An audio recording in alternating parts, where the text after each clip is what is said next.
अस्सलाम वालेकुम। आज हमारी सीरीज़ की स्टेजेस ऑफ सिविल सूट का पहला लेक्चर है। जैसा कि लास्ट टाइम इंट्रोडक्शन में मैंने बताया कि हम वॉक थ्रू करेंगे एक सिविल सूट की लाइफ साइकिल में। आज का टॉपिक हमारा है इंस्टीट्यूशन ऑफ सूट। अब इसमें जो पहला लॉ जो है जो ऑपरेट कर रहा है वो है सेक्शन 26 सीपीसी। सेक्शन 26 कहता है कि institution of suit, every suit shall be instituted by presentation of a plaint और in such other manner as may be prescribed.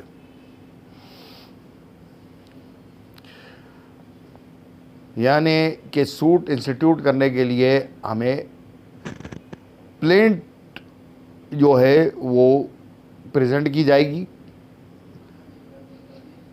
In the court having jurisdiction के अंदर। अब प्लेंट प्रेजेंट की जाएगी, इसमें जो है इंस्टीट्यूशन के अंदर जो है जो ऑपरेटिव जो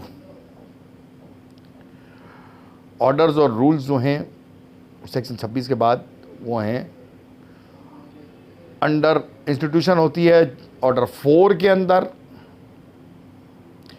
6 और 7 में, ऑर्डर 6 और ऑर्डर 7, ऑर्डर 4, 6 और 7। अब हम जाते हैं order 4 rule 1। Every suit shall be instituted by presenting a plaint to the court or in such officer as it appoints in this behalf.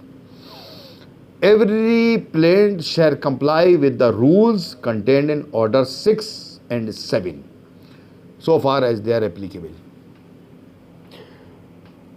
यानी कि एक प्लेंट होगी, आपका दावा जो है वो कोर्ट के अंदर प्रेजेंट किया जाएगा सूट को स्टार्ट करने के लिए। जो दावा जो होगा वो ऑर्डर 6 और 7 की कंप्लायंस के अंदर तैयार होना चाहिए। अब हम डायरेक्ट जाते हैं। सबसे पहले तो हमने ये देखना है कि दावे के मंदरजात क्या होंगे। ये हमें मिलेगा ऑर्डर 7 में। ऑर्डर 7 रूल 1 कहता है कि हमें बताता है कि दावे की प्लेंट के अंदर क्या क्या पर्टिकुलर्स होंगे। नंबर 1, कोर्ट का नाम जहाँ पे दावा दाखिल किया जा रहा है। नंबर 2, प्लेंटिव का डिस्क्रिप्शन, उसका एड्रेस, प्लेंटिव को डिफाइन किया जाएगा कि प्लेंटिव कौन है, उसका नाम। फिर डिफेंडेंट्स जितने भी हैं उन सब का सेम, उनका नाम, डिस्क्रिप्शन, उनकी प्लेस ऑफ कम्युनिकेशन, रेजिडेंस, डिफेंडेंसी दी जाएगी। उसके बाद आपने चौथे नंबर पे स्टेटमेंट आपने देना है उसके अंदर के प्लेंटिव और डिफेंडेंट अगर माइनर या अनसाउंड माइंड के हैं उसका स्टेटमेंट दिया जाएगा। 5वें नंबर पे वो तमाम फैक्ट्स जो कॉज ऑफ एक्शन दावे के कॉज की तरफ जाते हैं वो तमाम आप लिखेंगे। यहाँ पे आपका पूरा दावा लिखा जाएगा कि किस तरीके से जो आपने रिलीफ जो मांगा है, जो मांगने जा रहे हैं, उसमें प्लेंटिफ ने क्या स्टोरी है जो लीड कर रही है उस कॉज ऑफ एक्शन पे जिसकी बुनियाद के ऊपर आप केस फाइल करने के लिए आए हैं।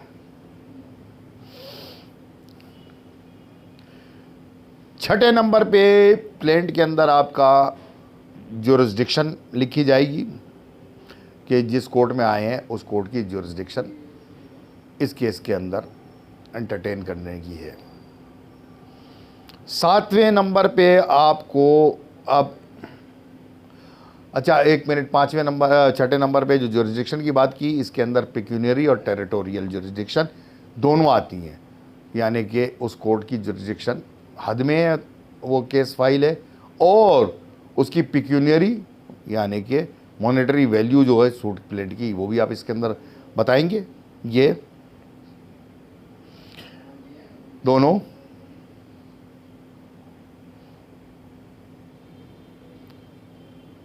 ऑर्डर 7 के अंदर रूल 1 में बताया जाएगा। अब इसके बाद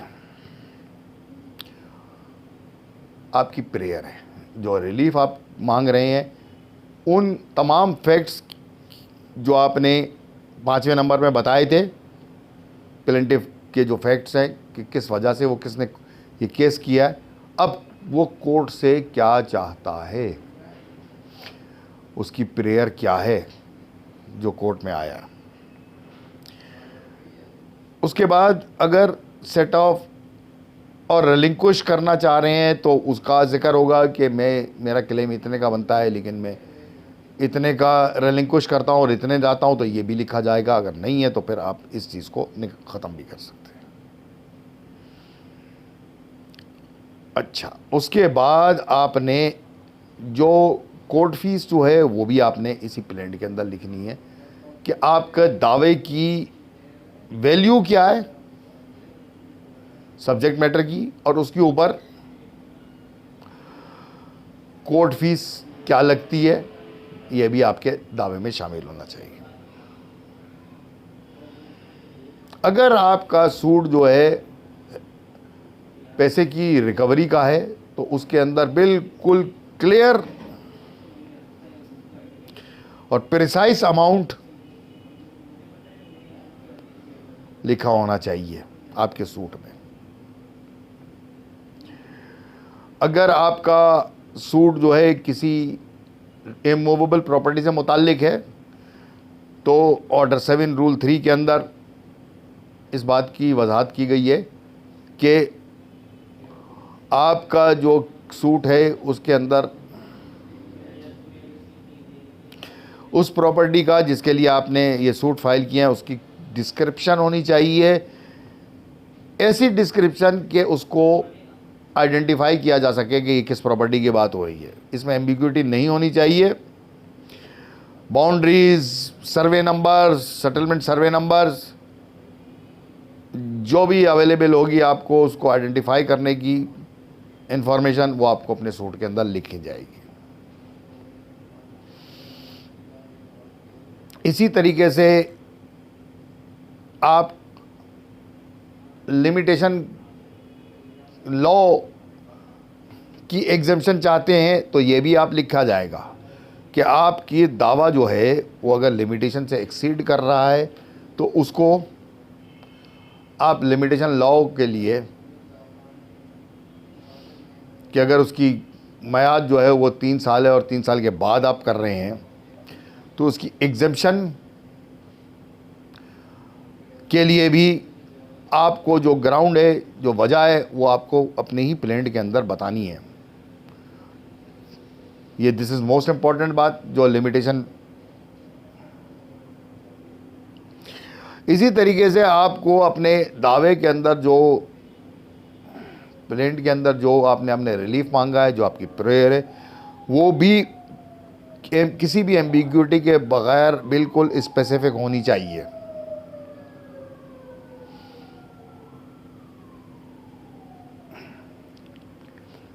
और ये प्लेंट प्रेजेंट की जाएगी, उस पर एंडोर्समेंट करेगा प्लेंट और प्लेंटिफ, और वेरीफाई की जाएगी वो, और वो कोर्ट के अंदर प्रेजेंट कर दी जाएगी। This is how a civil suit is commenced. बात इसकी और भी कर लें। ऑर्डर 7 के अंदर जो प्रोविज़न मौजूद है उसके अंदर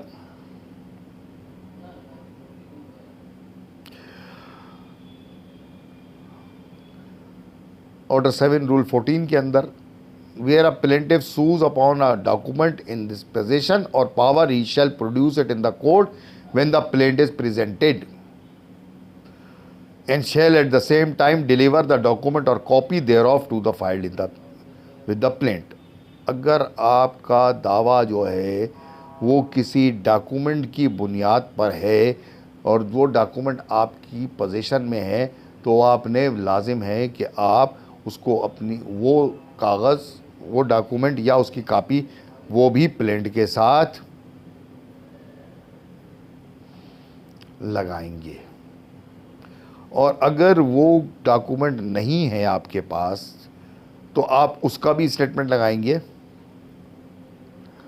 कि ये किसके पास है, ये भी प्लेंट में लिखा जाएगा।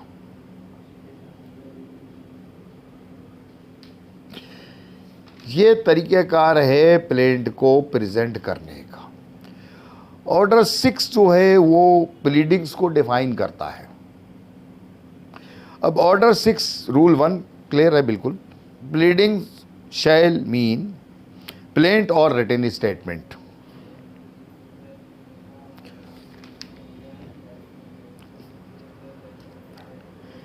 प्लेंट में जो चीज़ें होनी चाहिए प्लीडिंग्स के अंदर, प्लीडिंग्स में आप एविडेंस नहीं लगा सकते क्योंकि प्लीडिंग्स जो है उसमें एविडेंस जो है नहीं लगा सकते। आपने प्लेंट के अंदर, जैसा मैंने पहले बताया, फैक्ट्स देने हैं, एविडेंस नहीं देना प्लीडिंग्स में।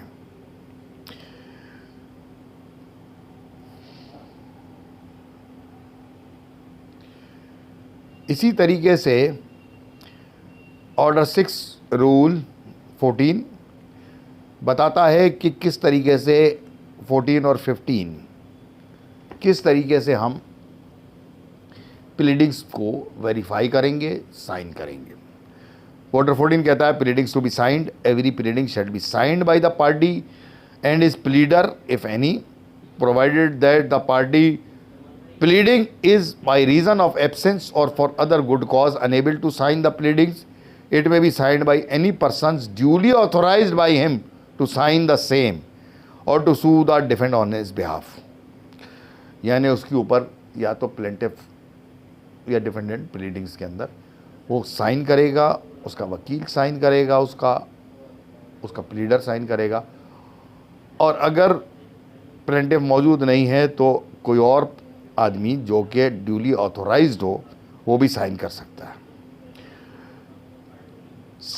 Order 6 rule 15 is verification of pleadings save as otherwise provided by any law for the time being in force. Every pleading shall be verified on oath or solemn affirmation at the foot by the party or by one of the parties pleading to or by some other persons proved to be the satisfaction of the court to be acquainted with the facts of the case। इसमें पूरा procedure है मौजूद कि किस तरीके से उसको verify करेगा और this will mark presentation will mark the start of litigation through by presenting suit plate। अब हमने इस पार्ट 1 के अंदर फर्स्ट स्टेज में हमने सूट फाइल कर दिया। अब हम देखेंगे नेक्स्ट पार्ट में कि जब सूट फाइल कर दिया गया और कोर्ट ने उसको एडमिट कर लिया सूट को, तो फिर किस तरीके से डिफेंडेंट को बुलाने के लिए समन किया जाता है और फिर डिफेंडेंट का क्या रोल शुरू होता है उसमें। Thank you.